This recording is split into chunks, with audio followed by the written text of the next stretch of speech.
호세아 13장 1절에서 16절 함께 봉독합니다. 에브라임이 말을 하면 사람들이 떨어도다.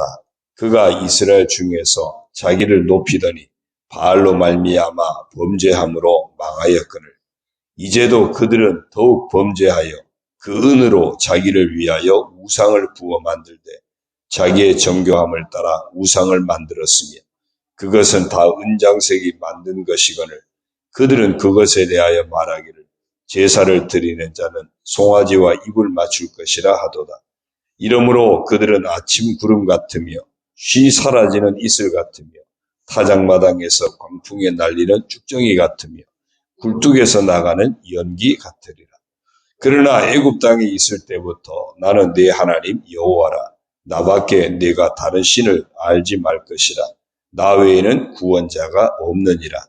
내가 광야 마른 땅에서 너를 알았거늘 그들이 먹여준 대로 배가 불렀고 배가 부르니 그들의 마음이 교만하여 이로 말미암아 나를 잊었느니라. 그러므로 내가 그들에게 사자 같고 길가에서 기다리는 표범 같으니라. 내가 새끼 잃은 곰같이 그들을 만나 그의 염통 거풀을 찢고 거기서 암사자같이 그들을 삼키리라. 들짐승이 그들을 찢으리라. 이스라엘아, 네가 패망하였나니 이는 너를 도와주는 나를 대적함이니라. 전에 내가 이르기를 내게 왕과 지도자들을 주소서 하였느니라. 내 모든 성읍에서 너를 구원할 자 곧 내 왕이 이제 어디 있으며 내 재판장들이 어디 있느냐. 내가 분노함으로 네게 왕을 주고 진노함으로 패하였노라.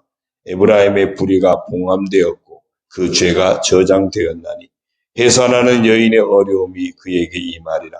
그는 지혜 없는 자식이로다. 해산할 때가 되어도 그가 나오지 못하느니라. 내가 그들을 스올의 권세에서 속량하며 사망에서 구속하리니 사망아 내 재앙이 어디 있느냐. 스올아 내 멸망이 어디 있느냐. 뉘우침이 내 눈앞에서 숨으리라. 그가 비록 형제 중에서 결실하나 동풍이 오리니 곧 광야에서 일어나는 여호와의 바람이라. 그의 근원이 마르며 그의 샘이 마르고 그 쌓아둔 바 모든 보배의 그릇이 약탈되리로다. 사마리아가 그들의 하나님을 배반하였으므로 형벌을 당하여 칼에 엎드러질 것이요 그 어린아이는 부스러뜨려지며 아이벤 여인은 배가 갈라지리라. 아멘. 할렐루야. 오늘도 주님과 함께 하시는 복된 하루가 되시기를 주님의 이름으로 축원합니다. 오늘 말씀은 북이스라엘의 우상 숭배와 관련해서 심판에 대한 말씀입니다. 특별히 우상 숭배의 죄가 얼마나 무거운 죄인가 하는 것을 우리가 다시 한번 보게 됩니다. 우선 4절을 먼저 보겠습니다. 그러나 애굽 땅에 있을 때부터 나는 내 하나님 여호와라. 나밖에 네가 다른 신을 알지 말 것이라. 나 외에는 구원자가 없느니라. 이미 애굽에서 이스라엘 백성들을 건져낼 때 그때 하나님 외에 다른 신이 없음을 이미 보여주었죠. 애굽의 그 모든 10가지 재앙이 다 애굽의 우상 신들과 관련된 것들입니다. 그러니까 애굽의 어떤 신도 하나님 앞에 감히 대항할 수 있는 신이 없었죠. 하나님만이 참된 신임을 이미 증거했고, 그래서 애굽에서 나온 이후에 광야에 지나면서 말씀을 주실 때마다 하나님이 끝없이 하셨던 말씀이 있습니다. 나 외에 다른 이가 없다. 나 외에 다른 신이 없다. 그러므로 십계명 할 때도 제1계명이 너는 나 외에 다른 신을 내게 두지 말라거든요. 너는 나 외에 다른 신을 두지 말라. 계속 끊임없이 하나님이 하신 말씀이 다른 신, 우상 만들지 말라는 거예요. 그래서 2계명에서는 그 우상을 만들거나 섬기거나 절하거나 하지 말라고 계속 말씀하셨어요. 왜 우상숭배가 그렇게 무서운 죄인가 하면요. 이 우상숭배는 단순히 말씀에 불순종하는 거하고 차원이 다른 거예요. 말씀에 불순종하는 것은 하나님을 인정하지 않는 것은 아니에요. 하나님은 믿고 의지하는데 그 하나님 말씀대로 사는 것, 하나님과의 관계가 말씀대로 살지 못해서 그래서 문제였지. 우상숭배는요, 아예 하나님 자체가 없다는 거예요. 그러니까 우상숭배가 제일 큰 죄가 되는 겁니다. 우상숭배는 절대 구원자예요. 나 외에 다른 신이 없다고 분명히 말씀했고 나 외에는 구원자가 없다고 말씀하셨음에도 불구하고 절대 구원자인 하나님의 그 신성 자체를 모독하고 하나님의 존재 자체를 거부하는, 하나님의 절대 주권 자체를 거부하는, 그러니까 우상숭배자는 하나님을 빼버린 겁니다. 자기들 인생에서. 그러니까 우상숭배자가 제일 무서운 죄인 겁니다. 이스라엘 백성들을 향해서 우상숭배 계속 강조한 이유가 하나님 때문에 그들이 존재했는데, 하나님 때문에 그들이 애굽에서 나왔고, 하나님 때문에 가나안 땅에 살게 되었고, 하나님 때문에 지금까지 이 복을 누리며 살게 되었는데, 에브라임이 굉장히 잘 나갔던 것을 이야기하고 있거든요. 1절에서 에브라임이 말을 하면 사람들이 떨었도다. 에브라임이 그만큼 힘이 있었다는 거예요. 그가 이스라엘 중에서 자기를 높이더니 굉장히 잘 나갔었습니다. 아주 잘 나갔었어요. 6절에도요. 그들이 먹여준 대로 배가 불렀고 배가 부르니 그들의 마음이 교만했다. 그러니까 먹고 사는 것도 그렇고 잘 나갔던 거예요. 그렇게 잘 나가는데 하나님이 없으니까 정말 통제할 수 있는, 제어할 수 있는 수단이 없는 겁니다. 그 잘 나가는 것들을 스스로 지키기 위해서 하나님 대신에 자기들의 욕망을 마음껏 충족시킬 수 있는 다른 신을 대체를 한 거예요. 그게 우상입니다. 그러니까 우리가 인생을 살아가면서 내 삶에 하나님이 계시느냐 안 계시느냐, 이것이 제1의 조건입니다. 제1계명이 그거 아닙니까? 너는 나 외에 다른 신을 두지 말라. 우리 인생의 첫 번째 계명이 항상 하나님이 계시느냐 계시지 않느냐. 이게 날마다 우리가 점검해야 될 숙제입니다. 오늘도 내 인생에 하나님이 계심을 고백하면서 그 하나님 앞에서 내가 어떤 모습으로 살아갈 것인가, 그 하나님 앞에서 내가 얼마나 순종할 것인가, 그 하나님을 내가 얼마나 기쁘시게 해드릴 것인가, 그 하나님 앞에서 내가 얼마나 신실한 하나님의 사람으로 살아갈 것인가. 계신 하나님이 전제가 되어져야 돼요. 그 하나님이 빠져버리는 순간에 다 무너지는 겁니다. 특별히 오늘 예수 믿는 우리에게는 예수 그리스도를 믿음으로 하나님 앞에 나아가게 되고 예수 그리스도를 믿음으로 하나님 앞에 서 있는 나를 늘 봐야 돼요. 예수님이 없이 그냥 하나님이 있으면, 자칫 잘못하면 그냥 일반 세상 사람들도 뭐 하나님이 계시잖아 라고 하는 것과 별반 다를 바 없어질 수도 있습니다. 나를 구원하신, 내 죄를 담당하심으로 나를 구원하신 예수 그리스도 안에서 구원하신 그 하나님을 우리가 늘 봐야 되고 그 하나님 앞에서 내 삶을 볼 수 있어야 됩니다. 그러니까 그 우상에 빠져버린 겁니다. 1절이야 이제 다시 쭉 봅니다. 에브라임이 말을 하면 사람들이 떨었도다. 그가 이스라엘 중에서 자기를 높이더니 바알로 말미암아 범죄함으로 망하였거늘. 바알이 이제 우상을 만든 거죠. 2절이요. 이제도 그들은 더욱 범죄하여 그 은으로 자기를 위하여 우상을 부어 만들되 더욱 범죄했대요. 더욱 범죄했대요. 그러나 정말 그건 아무것도 아니에요. 3절에 보면 이러므로 그들은 아침 구름 같으며 쉬 사라지는 이슬 같으며 타작마당에서 광풍에 날리는 쭉정이 같으며 굴뚝에서 나가는 연기 같으니 그 어느 것 하나 제대로 정착된 거 안정된 것이 없잖아요. 그러니까 세상은 하나님 앞에서 그건 아무것도 아니라는 거예요. 하나님이 훅 불어버리면 다 날아가 버리는 아무것도 아닌데, 그런데 사람들이 하나님이 없으니까, 하나님을 빼버리고 나니까 자기들의 욕망을 추구하는 도구로 신을 만들어서 그 우상에 매이게 되는 겁니다.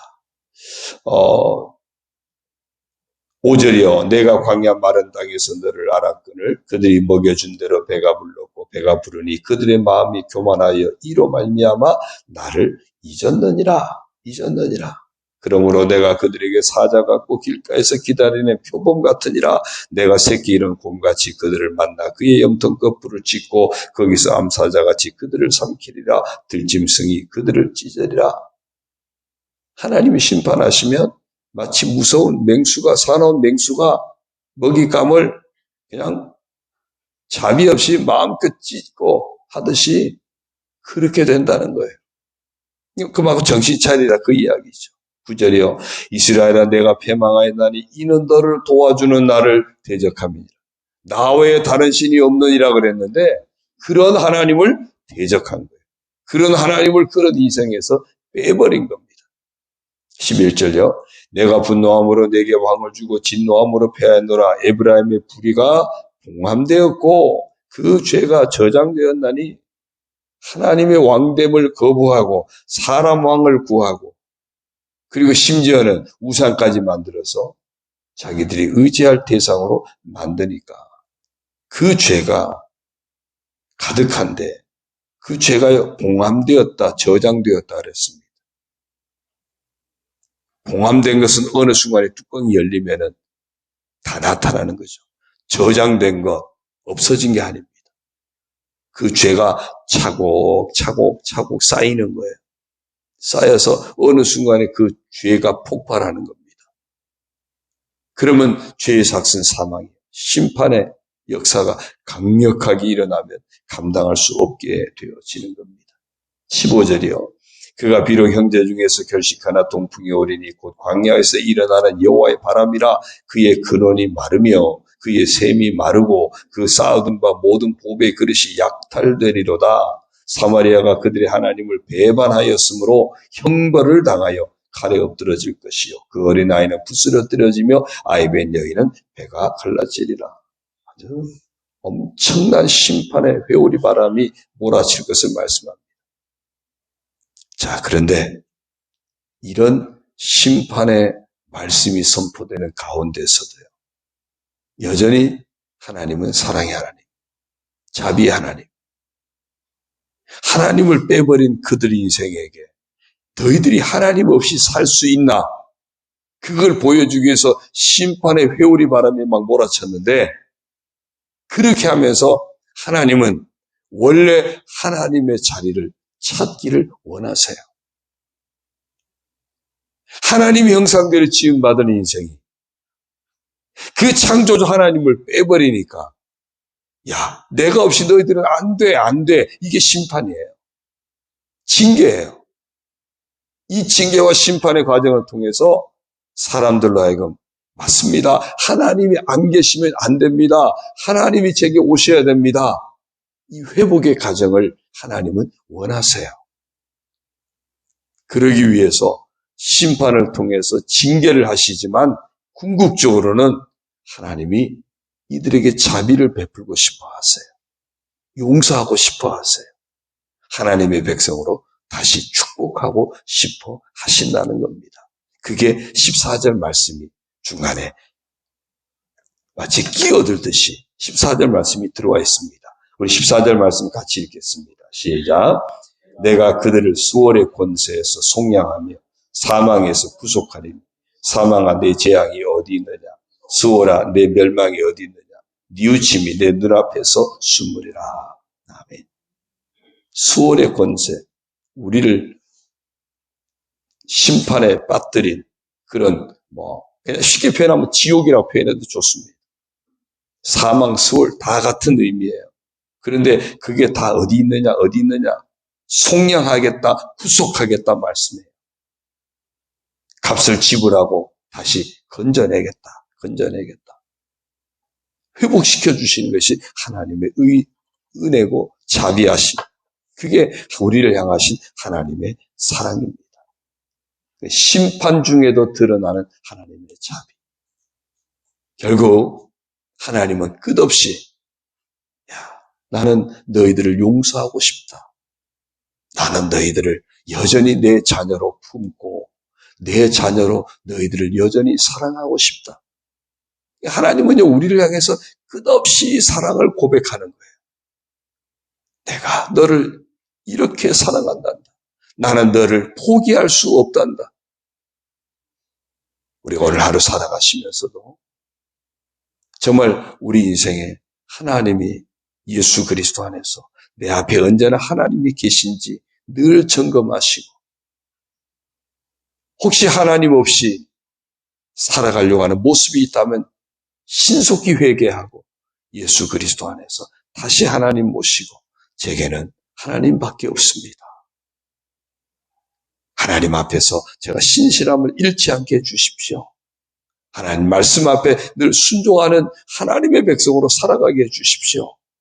고백하는 우리가 되어지고, 그 하나님이 우리에게 주시는 내가 너를 사랑한다. 오늘도 내가 너와 함께하마. 내가 너를 도와줄 것이고, 내가 너를 굳세게 할 것이고, 내가 너를 붙들어 줄 거야. 오늘도 나와 함께하자 하시는 하나님의 음성을 놓치지 않고, 그 자비의 음성, 사랑의 음성을 붙잡고, 오늘도 예수 그리스도 안에서 온전히 하나님 의지하고 믿음으로 살아가는, 하나님 앞에서 신실함을 잃지 않고 순종하는 삶을 추구하는 복된 하루가 되어지시기를 주의 이름으로 축원합니다. 기도드립니다. 하나님 아버지 고맙습니다. 어리석은 인생들은 틈만 나면 스스로 하나님이 되고 싶어 하고, 욕망에 이끌려서 하나님 없이 자기 마음대로 자기 인생을 스스로 세우려고 애를 씁니다. 하나님 없이 살려고 하기에 교만할 수밖에 없고, 우상을 만들어서 우상을 의지할 수밖에 없는 어리석은 인생을 살아갑니다. 그러나 우리 인생에 하나님이 안 계시면 우리 인생 자체가 아무런 의미가 없음을 다시 깨닫습니다. 하나님 형상대로 지음받은 인생이기에 우리 인생 가운데 하나님이 빠져버리면, 하나님의 그 창조의 섭리가 빠져버리면, 우리를 주관하고 다스리시는 하나님의 섭리가 빠져버리면 우리는 아무것도 아님을 다시금 깨닫습니다. 그런 우리 인생에게 예수 그리스도로 말미암아 하나님 앞에 나올 수 있게 하시고, 예수 그리스도로 말미암아 하나님을 아버지라고 부를 수 있는 귀한 은혜의 길을 열어주셨으니 감사를 드립니다. 오늘도 예수 그리스도 안에서 온전히 하나님을 의지하고 하나님 아버지 앞에 우리 인생을 온전히 의탁하고 살아가는 저희들 되게 하여 주옵소서. 아버지가 아니면 우리 인생이 아무것도 아님을 고백하고 그 하나님 아버지 앞에서 신실한 믿음으로 살아가는 저희들 되게 하여 주옵소서. 하나님 아버지의 말씀에 귀를 기울이게 하시고 그 말씀에 순종하는 삶으로 채워가게 하시고, 그 하나님 아버지 앞에 온전히 영광 돌려드리는 신실한 하나님의 자녀, 하나님 백성으로 살아가는 저희들 되게 하여 주옵소서. 십자가 보혈 놓치지 않게 하시고 그 보혈의 은총을 힘입어 아버지 앞에 나아갔을 때 의롭다 하여 주시는 그 은혜, 자녀 삼아 주시는 그 은혜, 임마누엘 함께 하시는 그 은혜, 하나님 나라까지 인도하시는 그 은혜, 그 은혜와 축복 속에 그 사랑의 하나님 아버지의 고백 속에 살아가는 저희들 다 되게 하여 주옵소서. 그래야 이 하루가 하나님께 영광 돌려드리며 하나님의 은혜로 우리 인생도 승리하게 하시고, 하나님 은혜로 우리 가정도 아름답게 세워져 가게 하시고, 하나님 은혜로 우리 모든 삶도 아름답게 세워져 가게 하시고, 우리 교회도 하나님이 기뻐하시는 아름다운 교회로 세워져 가도록 축복하여 주옵소서. 이 아침에 아버지 앞에 간구하며 나아가는 성도들 감찰하시고 응답하여 주시고 예비하신 하나님 은혜로 충만하게 채워 주옵소서. 병든 자들 치료하여 주시고 상처 입은 영혼들 주님의 위로와 평안의 복이 가득하게 알려주시고 직장이나 사업이나 모든 세상의 삶 또한 주님과 함께하여 이기는 자가 되게 하시고 헤쳐나가 하나님 앞에 영광 돌려드리며 예비된 하나님의 축복 속에 살아가도록 복을 내려 주옵소서. 나사렛 예수 그리스도 이름으로 명하노니 이 모든 복이 우리 온 성도들 심령과 육체와 가정과 자녀들 가운데 충만하게 임할지어다. 주여 축복하여 주옵소서. 예수님의 이름으로 감사하며 기도드리옵나이다. 아멘. 하늘에 계신 우리 아버지의 이름을 거룩하게 하시며 아버지의 나라가 오게 하시며 아버지의 뜻이 하늘에서와 같이 땅에서도 이루어지게 하소서. 오늘 우리에게 일용할 양식을 주시고 우리가 우리에게 잘못한 사람을 용서하여 준 것 같이 우리 죄를 용서하여 주시고 우리를 시험에 빠지지 않게 하시고 악에서 구하소서. 나라와 권능과 영광이 영원히 아버지의 것입니다. 아멘.